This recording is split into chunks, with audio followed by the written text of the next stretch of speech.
Hello guys, it's me Ty. I'm explaining every favorite anime character archetype in however many minutes. Just got back from school. Uh, this would this is actually a slideshow because I can't edit videos. So yeah. First up, we have the Clutch. This is the character who's lazy and can be scummy sometimes, but they'll become reliable, cool, and heroic when it comes down to it, when shit hits the fan. Some characters like this, we have Sato Kazuma here, uh, Gintoki Sakata from Gintama. I haven't watched Gintama, and Natsuki Subaru from ReZero. Next up, the strongest one. This character is just stronger than everyone without trying, like stronger by a lot. Saitama from One Punch Man, Satoru Gojo from Jujutsu Kaisen, and Escanor, Lion-Set of Pride from Nanatsu no Taizai. Third, we have the mascot. This character is gonna be the most popular character in the show, even more popular than the main character, the protagonists themselves. That's why they're called the mascot. They're usually cute or moe with lots of fan art. Like, this isn't fan art, but you get the idea. Merch like this here, Megumin figurine, and memes made of them. This is also a Chopper costume cosplay. It's clearly a mascot. Some characters representing this archetype are Megumi from Konosuba, Beatrice from ReZero, but that's what I wrote before, but I changed my idea to Rem because she has more merch than Beatrice. So, and Tony Chopper from One Piece. The Loose Screw, number 4. They're basically, they're not just a hot-headed character, but they're usually calm at first, or like happy-go-lucky. And I found that lots of examples for these types of characters come from Hunter x Hunter and Durarara. So I chose as an example Gon Freaks from Hunter x Hunter shouting Pito! And Shizuo Heiwajima from Durarara. 5. The Tragic Hero.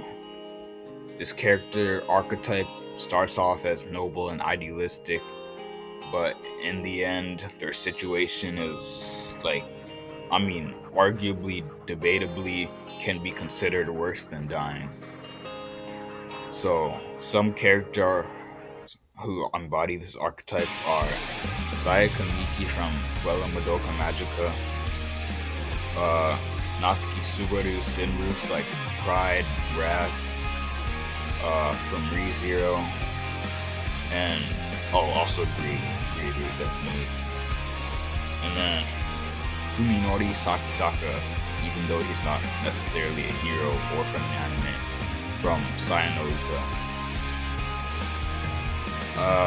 6. We have the Everyman archetype. They're just everyman, that's literally in the name. They're bland in their appearance and personality, and overall unremarkable, just a generic, regular person.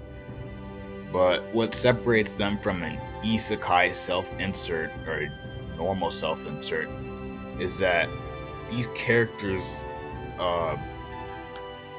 people can actually relate to them. And that's why people actually like this archetype. That's why it's in the favorite type of anime archetypes list. That's the thing. That doesn't necessarily make them good characters, because a good character is someone who inspires you, who you want to be like, but you can't necessarily relate to. Someone like Senku Ishigami. but you can like the characters, but they're not necessarily great characters, but they're everyman, so yeah.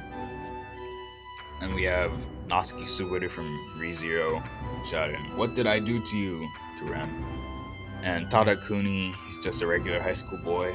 And then Leorio, which is the most regular guy in the squad. Seventh, we have Chaotic Joker. They're usually like conventionally good looking. Women will simp for them. I've seen a lot of people simping for this dude right here, the black hair dude. And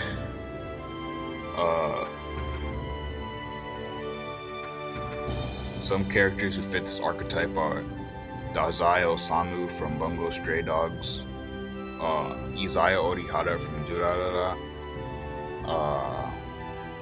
Yoshitake Tanaka from Daily Life of High School Boys. This guy, I mean, he's not considered as good looking as the rest of these people, but he's not really chaotic, but he is a Joker. I just wanted to include him. And then Sora from No Game No Life. Eighth, we have one of my favorites on this list, genuinely, the underdogs. These characters, they exist to motivate people. They inspire people. They're mainly shonen protagonists. These characters seem to consistently defy powerful foes and beat the odds that tower against them. And found some good examples for this. We have Monkey D. Luffy from One Piece getting fucking, like, literally, like, he's literally getting his back blown out by this guy, by Rob Lucci. And then we have Ishigami Senku from Dr. Stone because he beats strong people who have a lot more technology and advancement than him with just his brains and teamwork. Because these two are very good examples. They're also very good leaders. I could have also put Asta from Black Clover, but he's kind of a flat character.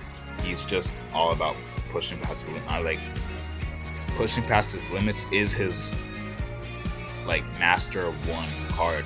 Like, he's really good at that. He can inspire people, but yeah. So number 9, we have the anti-hero.